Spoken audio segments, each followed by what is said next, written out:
하나님께서 내려주시는 사랑과 평화가 저와 우리 교우 여러분들의 심령 위에 임하기를 소원합니다. 오늘 복음서 이야기를 보시면 예수님께서 들어가신 회당에 한쪽 손이 마른 사람이 있었다라는 기별로 시작하고 있습니다. 손이 뻣뻣하게 굳어서 쓸 수 없는 사람이 고통 속에서 그 손이 치유되기를 소원하고 있었을 것 같습니다. 그런데 회당에 모인 사람들은 관심사가 다른 데 가 있었습니다. 앞에서부터 계속 전개되어 오던 안식일 논쟁이 여기서도 이어지는 것인데, 과연 예수님이 또다시 안식일을 어길 것이냐, 사람들은 그것을 구경하고 싶어 했습니다. 안식일을 또 어기시면 그것으로 고발의 근거를 삼을 생각이었습니다. 그런데 예수님은 안식일에 병을 고치는 게 옳으냐라는 어떤 사람의 말에 누구나 공감할 만한 이야기를 들어서 말씀하셨습니다.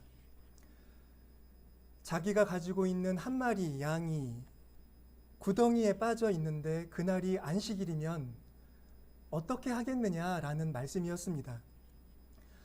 안식일이어도 그 양을 구해내는 것이 우리 모두 아니냐, 이제 그런 말씀이셨습니다. 사람은 양보다 훨씬 더 소중한 존재이므로 안식일에 선을 행하는 것이 옳다라고 말씀하셨습니다. 이 사람을 고쳐주는 것이 이 안식일에 행해야 할 선이 아니냐, 그런 말씀이셨습니다. 그리고는 그 손 마른 사람에게 손을 내밀게 하여 그 손이 회복되게 해주셨습니다. 그런데 바리새인들은 예수님의 그런 지당한 말씀을 받아들이지 않았습니다. 안식일에는 아무것도 행해서는 안 된다, 병도 고쳐서는 안 되고 그 어떤 일도 행해서는 안 된다라는 완고한 입장을 내세울 뿐이었습니다. 그리고 이제는 예수님을 어디다 고발하는 그런 정도가 아니라 저 사람을 죽여야 하지 않느냐라는 그런 의논을 서로 하기 시작했다라고 복음은 기록하고 있습니다. 그러니까 그들에게는 예수님이 행한 일이 어떤 일인지는 중요하지가 않았던 것입니다.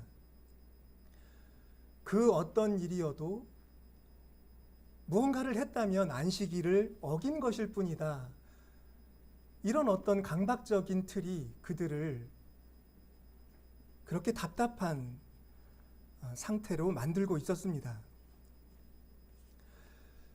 갈라디아서에서도 우리는 유사한 논쟁을 볼 수 있습니다. 갈라디아서에서 바울은 할례주의자들에 대해 언급하고 있는데요. 할례를 주장하는 그들은 유대인 출신의 그리스도인들로서 할례를 받는 것이 모든 그리스도인들의 의무가 된다. 곧 만약 이방인 출신이라면 이 사람들도 할례를 받아야만 온전한 하나님의 백성이 된다, 그런 주장을 갈라디아 교회 안에서 퍼뜨리고 있었습니다. 적지 않은 갈라디아 교인들이 그 사람들의 주장에 설득당하고 있었던 것으로 추정이 됩니다. 그런데 바울은 그 일을 용납할 수 없었습니다. 왜냐하면 그렇게 할례를 용납하게 되면 모든 율법의 의미를 다 져야 한다는 그런 생각이 바울에게 떠올랐던 것입니다. 율법주의를 다시 받아들이면 그리스도인들이 그리스도께 받은 자유는 없어지고 말 것이다, 그런 사실을 보면서 바울은 할례주의자들에 대해 여러 가지로 성토하는 말씀을 기록하고 있는 것입니다. 그리스도인들이 자신들이 가진 자유가 어떤 자유인지를 안다면 다시 율법의 멍에를 매려고 하지 않을 것이 분명한데, 바울은 그 점을, 그 자유를 가르쳐서 율법주의, 할례주의를 거부하도록 갈라디아 교인들을 이끌어주고 있습니다. 여러분, 그리스도께서 우리에게 주신 자유는 어떤 것인가요? 조금 관념적인 표현이 될 수도 있지만,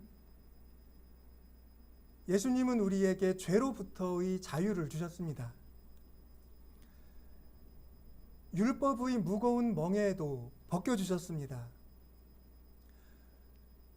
그리고 하나님을 모를 때 뭔가 두려움으로, 그리고 어떤 본성적인 종교심으로 행했던 우상숭배적인 행위로부터도 우리를 자유케 하셨습니다. 세상에서 우리가 두려워할 분은 하나님밖에 없다라는 그런 가르침으로 모든 헛된 신화로부터 우리를 자유케 하셨습니다. 또한 우리를 일체의 사회적인 억압으로부터 자유케 하신 분도 하나님이십니다. 이런 우리가 받은 자유, 그리스도인의 자유를 헤아려 볼 때 이 자유와 맞바꿀 수 있는 것은 없다고 생각이 됩니다. 그래서 바울은 할례주의를 받아들이는 것은 우리의 자유를 버리고 종의 멍에를 매는 것이니 다시는 종의 멍에를 매지 맙시다 라고 성도들에게 말씀하고 있습니다.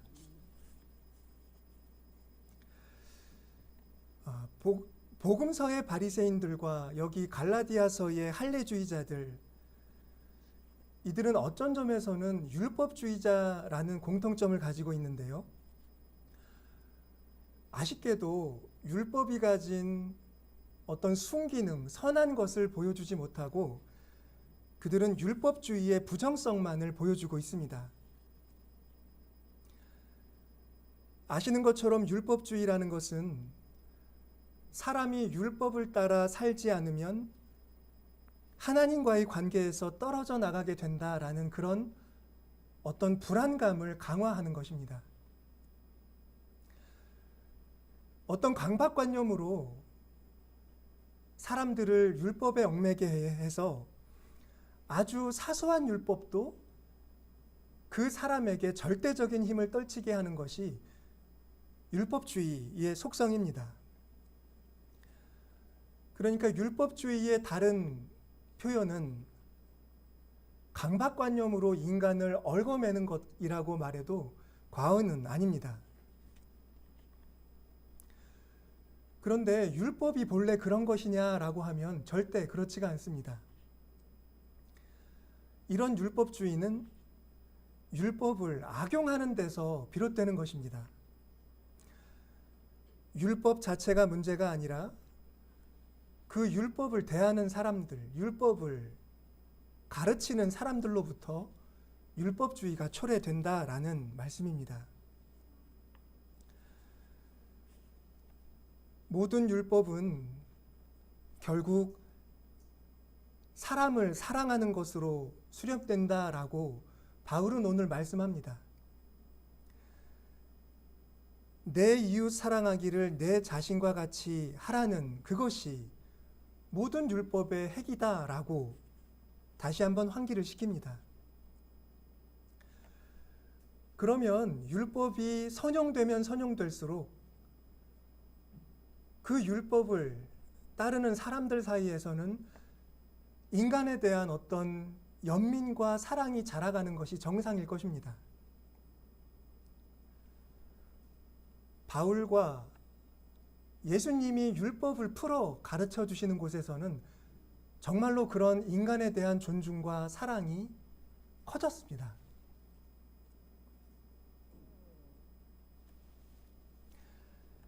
안식일에 선을 행하는 것이 옳다라고 하신 예수님의 말씀의 뜻도 바로 그런 율법의 선한 순기능을 끄집어내 말씀해 주신 것이라고 생각이 됩니다.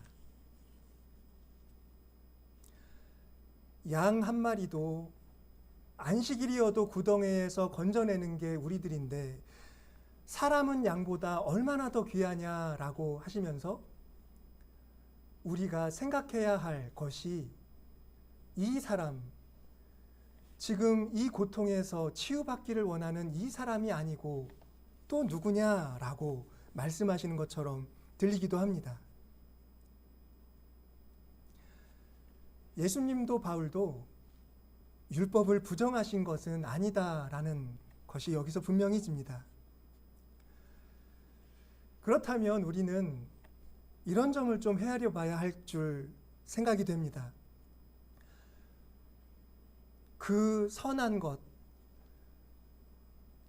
우리 안에서 사랑을 싹 틔우고 어떤 고통 속에 있는 사람들에 대한 관심을 갖도록 촉구하는 그런 모세의 율법과 말씀들이 어째서 이렇게 사람을 얽어매는 율법주의의 도구가 되는가? 무엇이 율법을 왜곡시키는가? 우리는 그 점을 생각해 봐야 할 것 같습니다.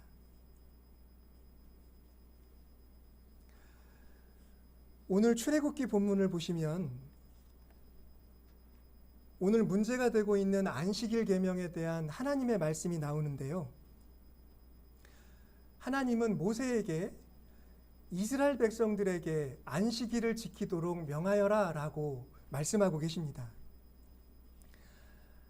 안식일을 지키는 것이 하나님과 하나님 백성 사이의 대대로 이어질 표징이다 라고 안식일이 갖고 있는 의의를 여기서 상기시키십니다. 만약 안식일을 더럽히는 자가 있다면, 그러니까 좀 해석을 한다면 탐욕으로 어떤 경제적인 손해가 날까봐 안식일을 어기고 일을 하는 사람이 있다면 그를 죽이라 라고 명령을 내리십니다. 안식일에 일을 하는 자는 누구든지 반드시 죽여라 라고 말씀하십니다. 이런 말씀은 율법에 대한 바리새인들의 입장이 옳은 게 아닌가 그런 생각을 잠시 갖게 만드는 것도 사실입니다. 얼핏 보면 안식일을 절대화하신 것처럼 읽혀지기 때문입니다. 그런데 하나님이 과연 안식일을 만들어 놓으시고 그토록 사랑하시는 우리의 자유를 빼앗고 우리를 얽어매시려고 하실까? 이것이 하나님의 진실이라면 우리는 해석의 길을 찾아봐야 할 것입니다.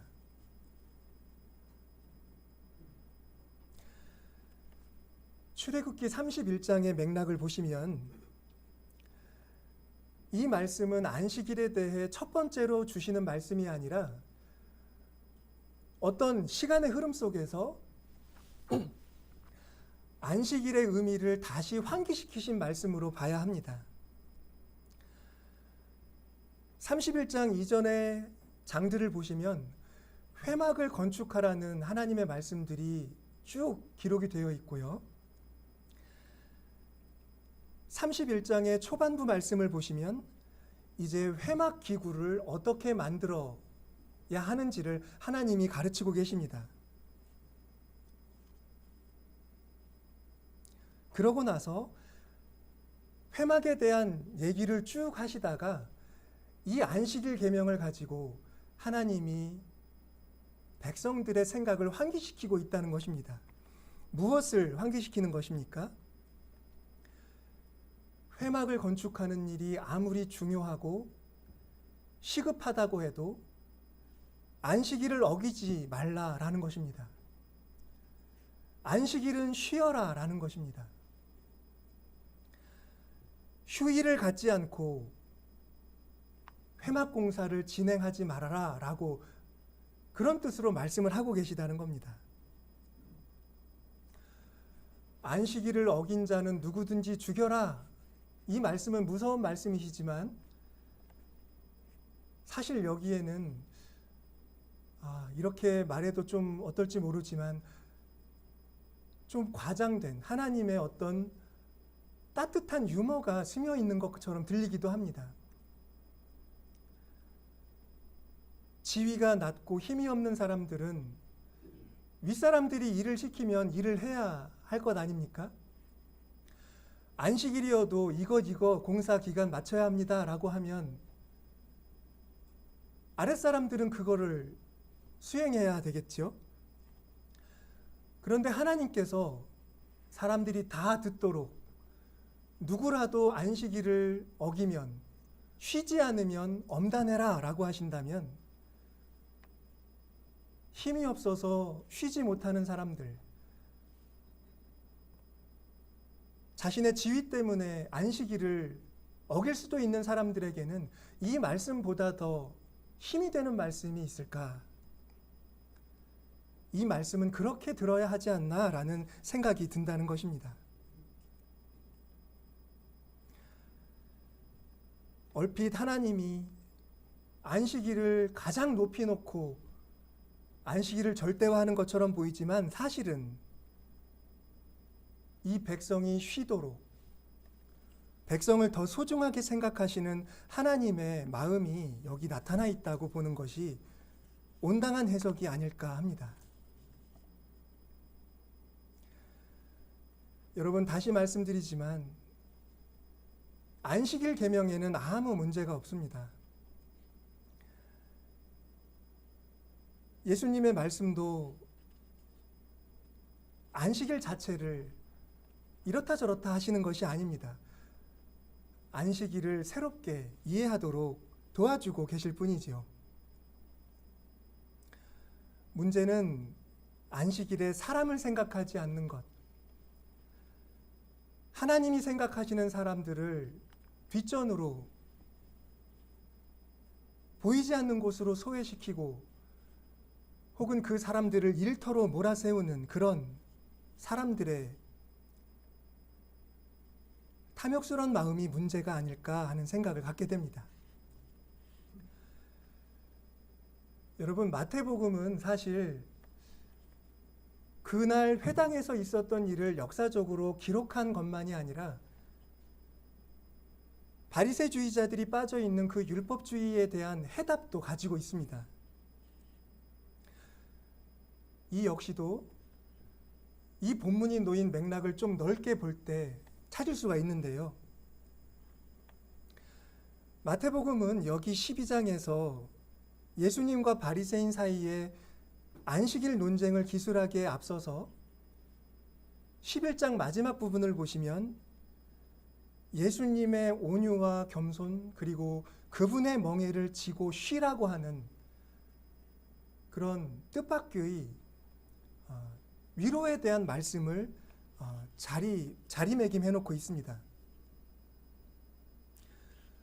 그런데 여러분, 이 말씀이 뒤에 나오는 안식일 논쟁과 상관이 없는 것 같아도 실은 안식일 논쟁을 어떻게 바라봐야 할지 그 관점을 주는 말씀입니다.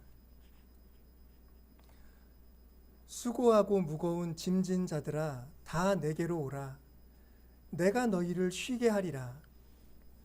나는 마음이 온유하고 겸손하니 나의 멍에를 메고 내게 배우라. 그리하면 너희 마음이 쉼을 얻으리니 이는 내 멍에는 쉽고 내 짐은 가벼움이라 하시니라 라고 예수님은 말씀하셨습니다.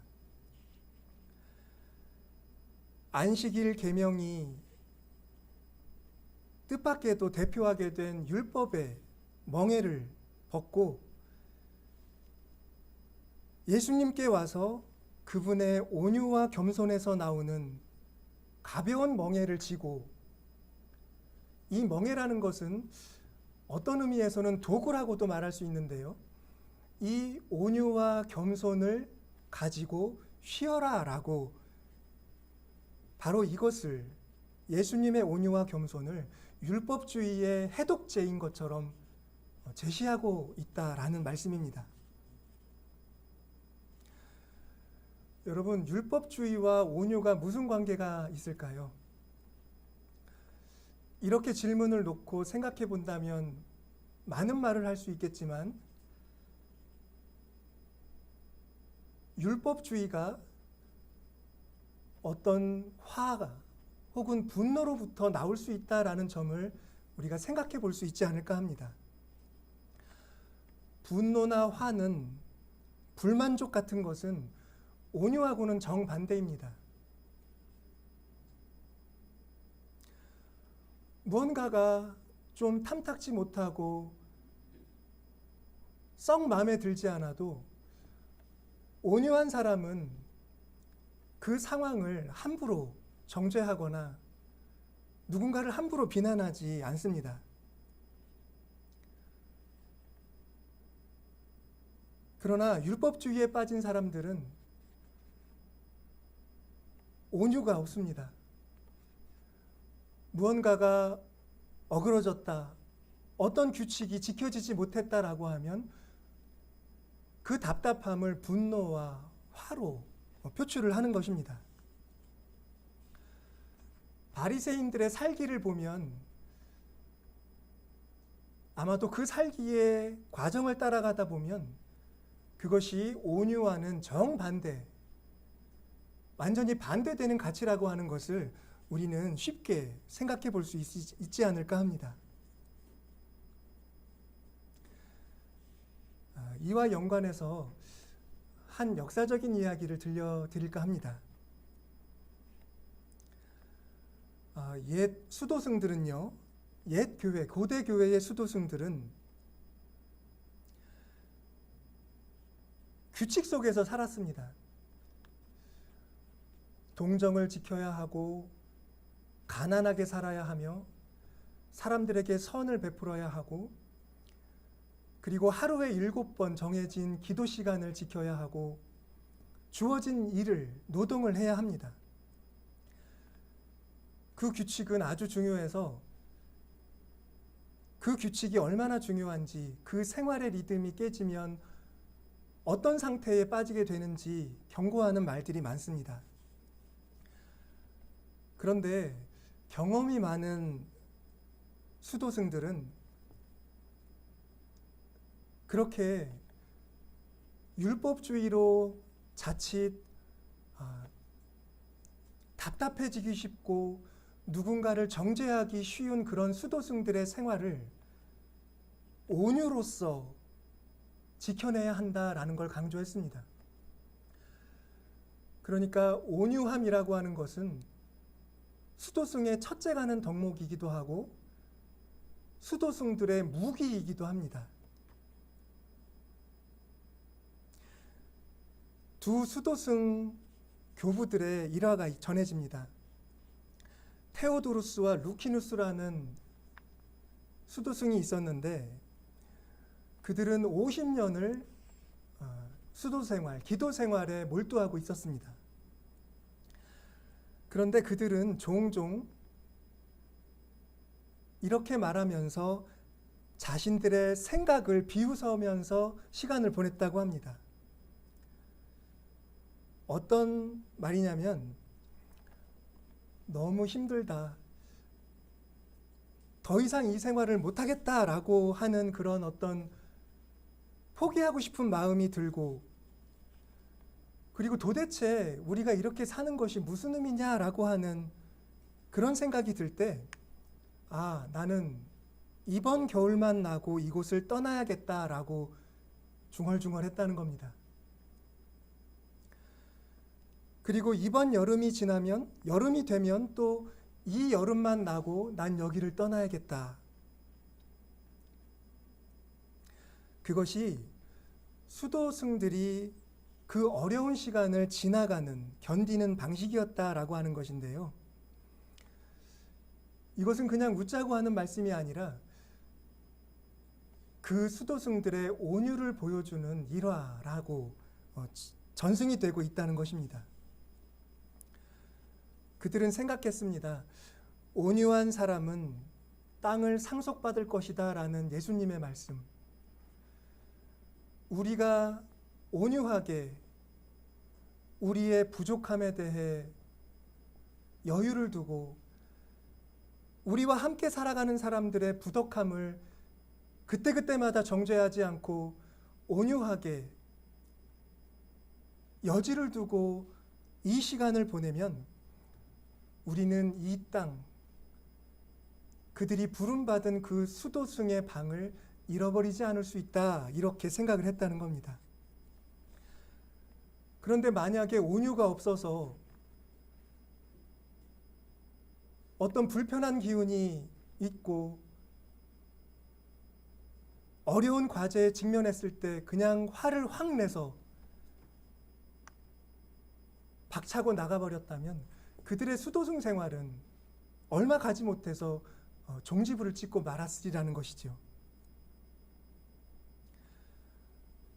그것은 그런 자기 자신에 대한 것만이 아니라 함께 살아가는 다른 형제 자매들에 대해서도 똑같은 그 관계를 지켜주는 도구였다라는 것입니다.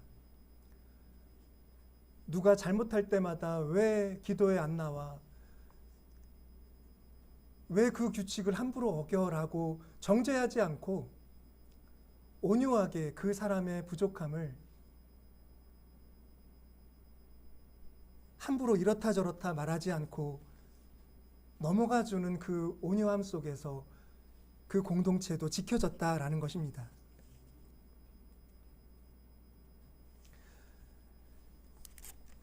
여러분, 오늘 본문에서 벗어납니다만 15절 말씀을, 마태복음 15절 말씀을 한번 보시기 바랍니다. 이제 바리새인들이 예수님을 어떻게 하면 죽일까 하고 살기를 가득 품었는데 15절에 따르면 예수님은 그걸 아시고 거기를 떠나가셨다라고 말씀을 합니다. 이렇게 율법을 오용하고 자비도 없는 사람들을 그 자리에서 비난할 수도 있었겠지요. 그런데 예수님은 그렇게 하지 않으시고 오히려 거기를 떠나셨다라고 하는데, 이 떠났다는 말이 물러났다는 말의 어원이 되고, 때로는 우리 신앙생활에서 어떤 기도원이나 기도처로 피정을 갖다, 그런 말의 어원도 된다고 합니다. 그러니까 이 바리새인들과 부딪히지 않고 거기서 물러나시는 이 모습이 예수님의 온유함을 보여준다는 것이고, 예수님이 그 병자뿐만 아니라 그 바리새인들도 긍휼히 여기신다는 그런 표현이다라고 해석할 수 있다는 말씀입니다.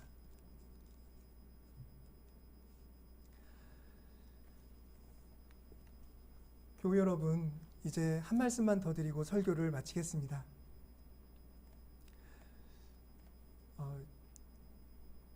제가 아주 오래된 그 서울 한영신학대학교에서 가르치시는 남성현 교수님이 계신데, 이분이 프랑스에서 공부를 하시고 이 고대 교회 수도주의의 아주 전문가십니다. 근데 자료를 찾다가 지난주에 우연히 이분이 서울 양주동에 있는 한 교회에서 이렇게 수도주의를 강의하신 그 동영상을 찾았습니다. 그래서 반갑게 보는데 그분이 이런 말씀을 하시더라고요. 수도승이 어떻게 분노를 다스렸는지를 가르치는 맥락에서 자기 자신이 자기의 딸을 이렇게 키우면서 얼마나 많은 스트레스를 받고 화를 낼 때가 많은지를 고백하시더군요. 근데 그건 심각한 얘기는 사실 아닙니다. 쉬는 날이면 딸이 12시까지 잠을 자고 쟁반에다가 자기 밥만 쏙 차려가서 설거지거리만 내놓고 괜찮냐고 무슨 말을 건네도 대답도 없고, 제가 잘 크고 있는지 어떤지 항상 고민이 되고, 어떨 때는 화가 나서 이렇게 쏘아붙이는 말도 할 때가 있다라고 하는데,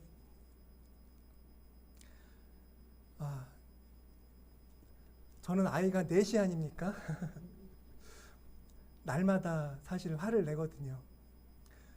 물론 미워서 그런 게 아니라 이렇게 지도한다는 그런 핑계를 대지만,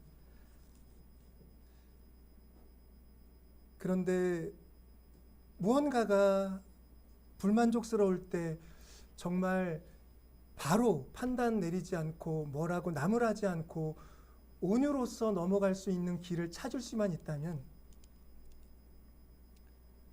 그것이 훨씬 더 우리의 사랑을 표현하는 길이 될 수 있지 않을까 하는 그런 고민이 생겼습니다. 교우 여러분, 온유는 오늘 말씀에서 예수님이 우리에게 건네주시는 소중한 무기입니다. 무기라는 말이 좀 온유라는 말과 어울리지 않지만 신앙생활에 있어서 정말 온유는 최선의 무기였습니다. 온유가 있으면 아무리 힘든 신앙생활의 과정도 넘어갈 수 있었고, 온유를 따르면 자기에게 주어진 소명의 자리도 지켰고, 온유로 행하면 그 어떤 인간관계도 파괴가 아니라 세워지는 그런 역사를 신앙인들은 경험해 왔습니다. 교우 여러분들께서도 그 온유를 가지시고 세상에 나가 이 세상을 이기시고 주님의 그 아름다운 사랑과 선과 진리를 누리셨으면 참 좋겠습니다. 기도하겠습니다.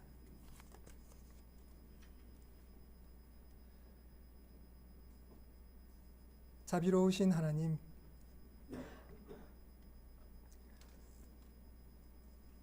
훈련되지 못하여 늘 날이 서 있는 저희 마음, 쉽게 가시돋치는 저희 영혼을 긍휼히 여기시어 주님의 온유한 마음을 담도록 불러주시니 감사드립니다. 저희들 주님의 말씀을 따라 하루하루 생활에 나갈 때 저희의 악한 본성이 변하여 하나님의 거룩한 본성을 닮아가게 될 줄 믿습니다. 저희들을 붙잡아 주시어 주님 말씀에 의지케 하여 주시고 세상의 조언, 세상의 기술이 아니라 예부터 신앙인들이 굳게 의지했던 주님의 복음만을 의지할 수 있도록 도와주시옵소서. 예수 그리스도의 이름으로 기도드립니다.